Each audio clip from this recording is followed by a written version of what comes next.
अस्सलामुअलैकुम दोस्तों, आप देख रहे हैं हार्ड फैक्ट्स। जैसा कि आप सब जानते हैं कि पिछले कोई 1.5-2 महीने से लद्दाख में चाइना इंडिया बॉर्डर पर कशीदगी देखने को मिल रही है। इस कशीदगी में मज़ीद इजाफा तब देखने को मिला जब 15-16 जून की शब एक झड़प में कर्नल समेत 20 के करीब भारतीय फ़ौजी मारे गए, जबकि भारतीय हुकूमत का दावा है कि इस झड़प में चाइनीज़ फ़ौजी भी मारे गए हैं, जिसकी चाइनीज़ गवर्नमेंट ने तरदीद की है और इस हवाले से कुछ नहीं बताया कि उनके कितने फ़ौजी मारे गए हैं या ज़ख्मी हुए।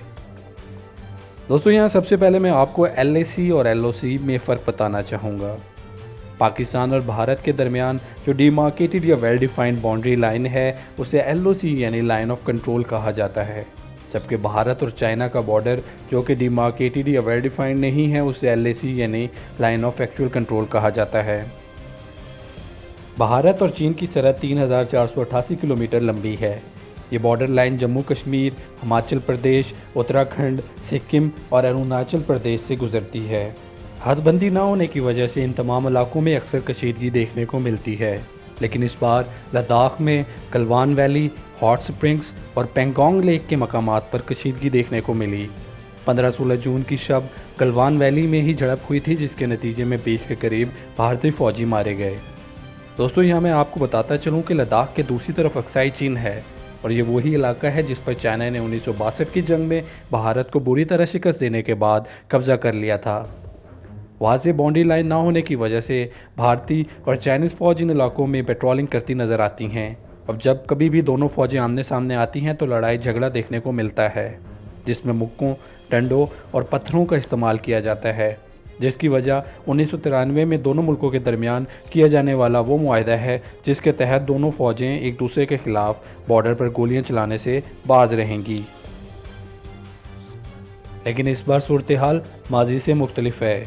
इससे पहले इन फेस ऑफ के नतीजे में कभी भी किसी फ़ौजी की हलाकत नहीं हुई। चाइनीज़ फ़ौज ने भारतीय फ़ौज के खिलाफ लोहे के रॉड इस्तेमाल किए जिनके गिर्द कीलें लगी हुई थीं और बताया जा रहा है कि इन्हीं रॉड की वजह से भारतीय फ़ौजियों की अमवात हुई। एक रिपोर्ट के मुताबिक चीनी फ़ौज 150 किलोमीटर तक भारतीय इलाके में घुस आई है और बाकायदा चेक पोस्ट और ट्रेंचेस बनाकर बैठ गई है। हैरत की बात है कि भारतीय फ़ौज की तरफ से किसी भी किस्म की मुज़ाहमत देखने को नहीं मिली।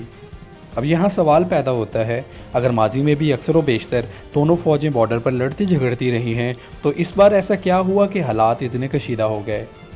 तो बताया जा रहा है कि इस सारे तनाज़े की वजह 255 किलोमीटर दौलत बेग ओल्डी रोड है, जो कि भारत कुछ अरसे से इस इलाके में तामीर कर रहा है।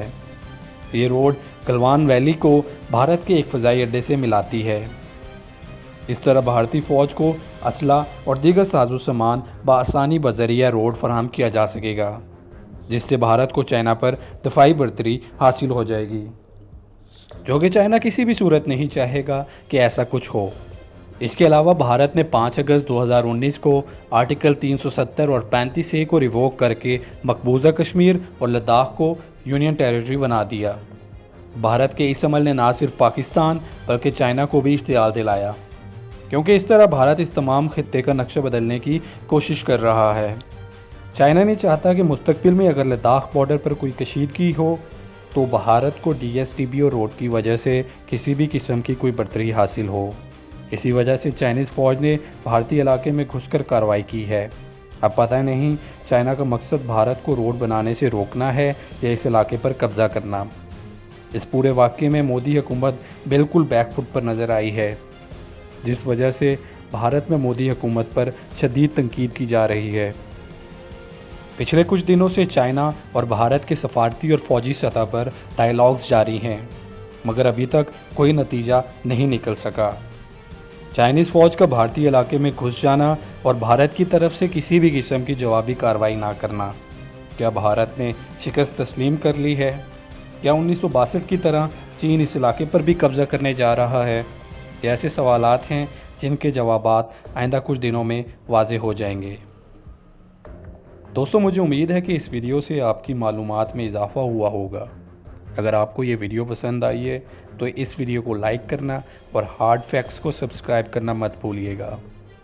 अगली वीडियो में मुलाकात होगी, तब तक अपना ख्याल रखिएगा। अल्लाह हाफिज़।